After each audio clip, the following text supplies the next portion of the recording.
Sumainyo ang Panginoon. So ako ay nagpapasalamat sa inyong mga panalangin sa loob ng 5 araw ng aming paghihilay mula Lunes hanggang Biyernes. Bahagi ko na kayo ay sinama ko sa ating panalangin para sa aming annual retreat. Tamang-tama ko yung ibangero natin ngayon sa araw na ito. Anong sabi ni Jesus? Pumunta kayo sa ilang na pook upang mag-ainan ng kaunti. So, kaya nga tawag na ng commissioner yung desert experience. Ilang na pook. Anong bagay yung ilang na pook? Well, isa na ito sabi na natin yung retreat. Kaya ang tawag ay retreat. Hindi pagsulong, hindi charge, hindi forward, ngunit retreat. Pagkakataon, steps backward. Para panahon ng pag-inilay. So, bahagi rin ng pagkilos. So, 5 araw. 5 araw din kami walang karne. Kasi yung pinuntahan namin ay vegan yung retreat house. Nakakain naman kami ng karne. Yung 2 gabi lang. Pero the rest ay talagang vegan, akala may karne, kung tawagin nyo yung mga vegan meat, mukhang karne, pero pag nilasahan mo, gulay, kalimitan niya rin, mushroom. Pero bahagi ho, yun yung tinatawag natin ilang na lugar. Mga retreat houses, o kung tawagin natin ay desert experience. Pagkakataon na kung saan ay para panahon ng pag-inilay, panahon na tinatawag po natin pakipag-ugnayan sa Diyos. Sabi nga natin, para din magkapagpahinga. Kaya kahit na paano nakapagpahinga kasi bakit? Bagamat may isa pa rin kami doon, bagamat may mga session ng pag-inilay, ilang makapagpahinga, hindi yung regular na pagkilos sa bawat parokya, sa bawat ministry na pinangahawakan.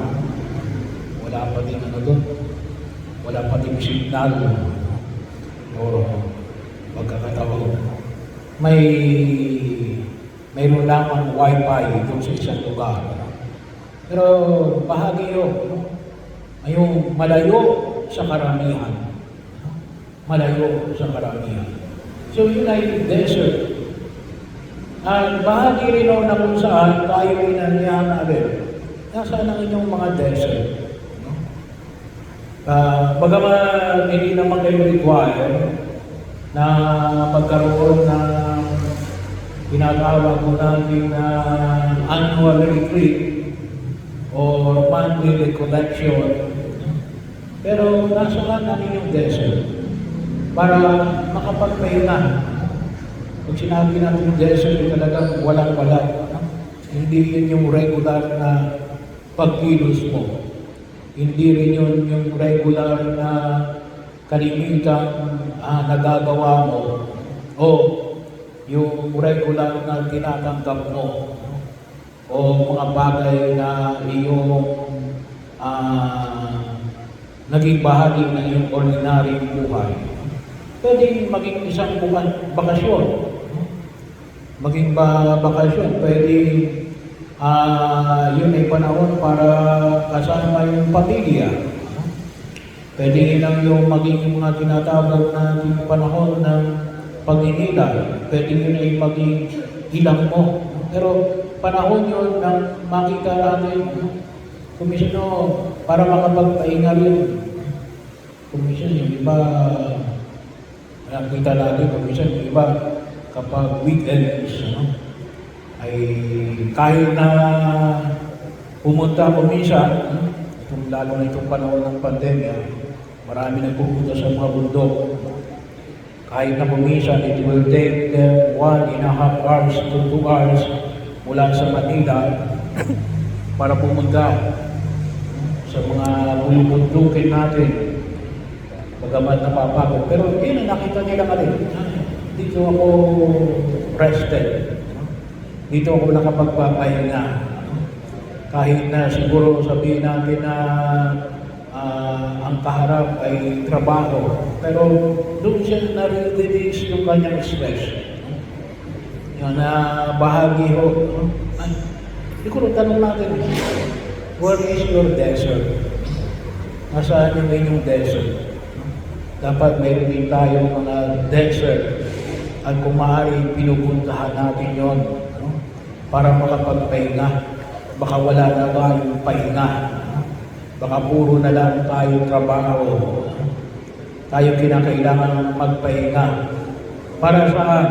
Para sa sarili, para sa pamilya, at para sa Diyos. Yun ang huwag natin kalimutan. Kaya mayroon tayo ang tawag na natin sa banal na kasulatan, araw ng pamamahinga.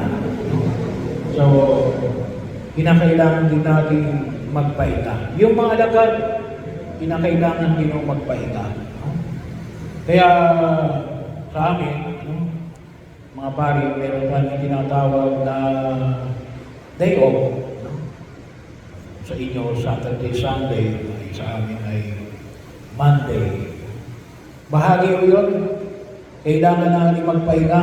Kasi kahit na ngayong robot, kinakailangan ayusin, maintain. Dahil yung kinakailangan tayo magpahinga. Makita ko natin. Pero yun,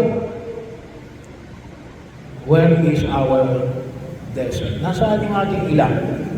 Nasaan yung ating disyerto? Na makita natin na kapag pinuntahan natin yun, makapagpahinga tayo at makapagnilay tayo sa mga nakalipas na mga araw. At makipag-connect tayo sa Diyos. Bahagi ko yun. Malayo sa tao. Pero para alin? Para makakonect sa Diyos. Hindi para nakasan ang trabaho. Pero para saan? Kasi nga, nakita natin sa unang pagbasa, anong sabi ni Jesus doon sa mga namumuno? Papalusaan ko kayo. Bakit? Ay pinakalimutan ninyo ang inyong pinamumunuan. So, kinakailangan din natin magpahinga. Kinakailangan natin lang tayo lumakas. Huwag niyo abusuhin ang inyong sarili. Paano kayo makapaglilingkod sa inyong pamilya kung kayo punong-puno ng sakit? Kinakailangan din natin pangalagaan ang ating sarili. We need to rest. We need to rest. Para lalo natin magampanan ang ating mga tungkulin. So, kinakailangan kasi may iba kumisan, Monday to Sunday, puro trabaho. Nakalimutan ng pamilya. Nakalimutan na ang Diyos. Later on, ma-realize natin na sinayang natin yung pagkakataon na yun. Kasi lalo lang tayo masisira ang ating sarili at yung pagkilos natin kasi hindi natin pinapahalagahan yung ipinahayag mo sa atin. Kinakailangan din natin mag-retreat para pag nilinilayan mo yung ating pagkilos ay tumatama o pumapalpak. Pero yun ang huwag natin kalimutan. Tanong ko, nasaan ang ating mga ilang para tayo ay makapagpahinga at magkaroon ng koneksyon sa Diyos? Pangalawa, bahagi yun ng pagkilos na makita natin na alin. Anyaya natin noong nakaraang linggo. Marami na ngunit kakaunti ang manggagawa. Sa ibang ito natin ngayon sa araw na ito, ano nakita niya, parang ito pa silang walang pastor. So, ilang beses natin pinagdiinan ng pansin na kinakailangan natin ng mga pastor. Pero huwag din natin kalimutan na pwede natin tulungan ng pastor bilang mga binyagan, bilang hindi mga pari. Sa paanong pamaraan, sa mga pagkilos na tinutugunan natin, katulad po ng mga naglilingkod sa ating simbahan, yung ating mga ministries. Kung sino, mas marami po ngayon. Last 2 weeks ago, ay ang CBCP natapos ng kanilang retreat din at assembly. May dalawa sila ngayong bagong ministry. Kung sa yung isa, kinaas nila yung environmental desk.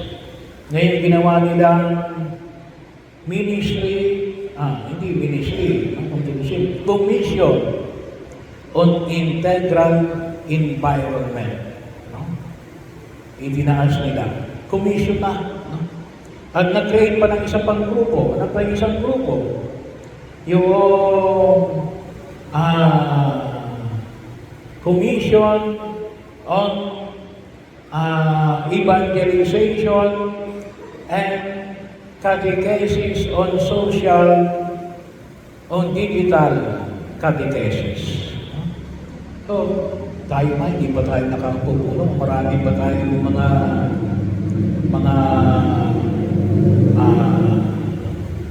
grupo na hindi pa natin napupulungan. Naghahanap din ako pala, baka gusto ninyong mag-apostolate sa prison ministry, sa environment, sa OFWs, mga kapatid natin, mga migrante. Noong 2 years ko rito, ay ako'y nag-anyaya pa.